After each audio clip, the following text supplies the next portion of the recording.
It was at this point where some believe that the history of Test cricket pivoted. Steele bowled to Murdoch, who played it fine on the leg side. There was no fielder, so wicketkeeper Littleton had to retrieve the ball, and the Australians took an easy single. The ball ended up with W.G. Grace, who had been backing up when Littleton returned the ball. Sammy Jones had made his ground, and assuming the ball was dead, left his crease to pat down a divot on the pitch. W.G. Grace, who had held onto the ball, whipped off the bails and appealed. Jones was run out, to the outrage of the Australians, who considered it dirty cricket and sharp practice. No one was more indignant than the demon Spofforth, who had passed over the opportunity to run out Monkey Hornby in the England innings when he was backing up. Spofforth was next in and attempted to hit out but fell for a duck, bowled by Pete. There was no controversy over Murdoch's run-out dismissal, courtesy of a brilliant throw from the boundary by Studd. Alan Steele wrapped up the Australian innings, bowling Harry Boyle for naught. Australia had made 122 and set England a target of 85 runs. In the pavilion, Spofforth was livid. He stormed into the England dressing room, calling WG a cheat in a rant that, according to some accounts, lasted for 5 whole minutes. He told the English team that this would lose them the match, slamming the door behind him.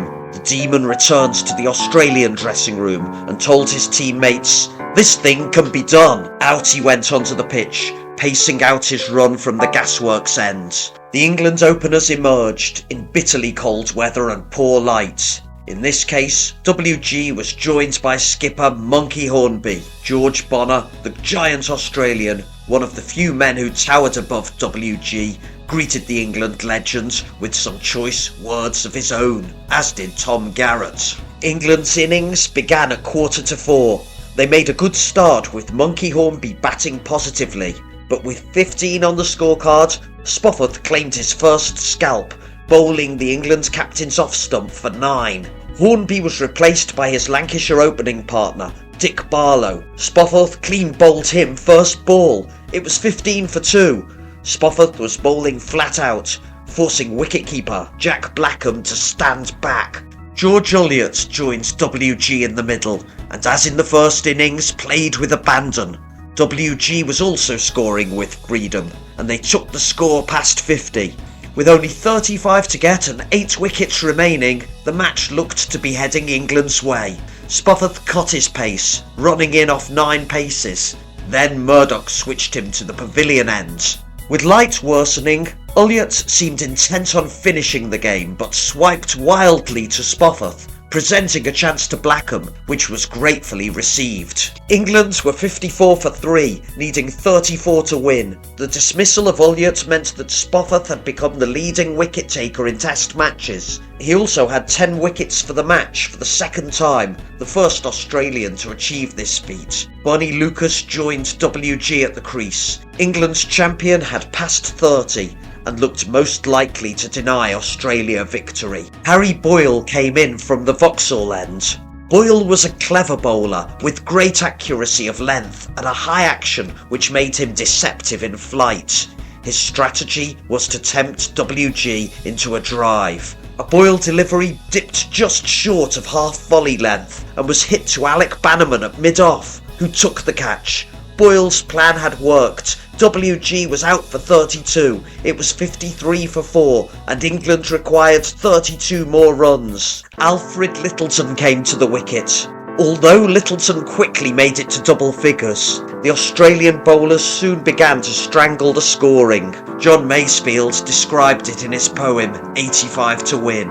12 deadly overs followed without score, then came a run.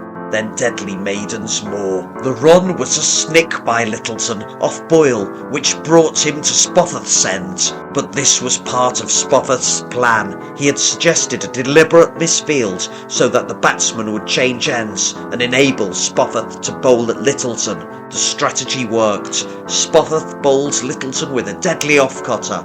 England were 66 for 5, needing 19 to win. Frontline batsman, the 21-year-old Charles Studd, was curiously held back. and all-rounder Alan Steele was sent in. After Steele survived the last 2 balls of Spofforth's over, Lucas cut Boyle away for 4, bringing some relief to the crowd. The score had reached 70. England needed just 15 to win, but Steele was still at Spofforth's end, in the deteriorating light.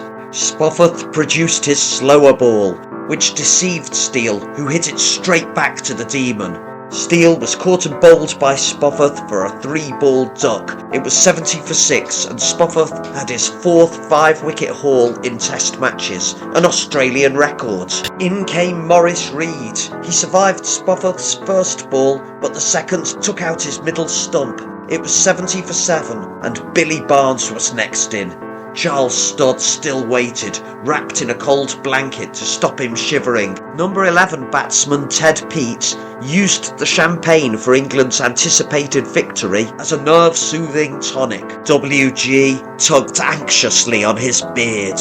Barnes described walking into bat to face the Demon Spofforth as follows. As I got near Mr. Spofforth, he sort of fixed me. His look went through me like a red-hot poker. I walked along the wicket to the batting end, and halfway down something made me turn round and look over my shoulder, and there he was, still fixing me with his eye. Spofforth were no bowler, he were a hypnotist, and in all fair sport to have been made to bowl in smoked specs. Billy Barnes hit a 2 off the final ball of Spofforth's over. Then there were 3 byes, leaving England with 10 to win.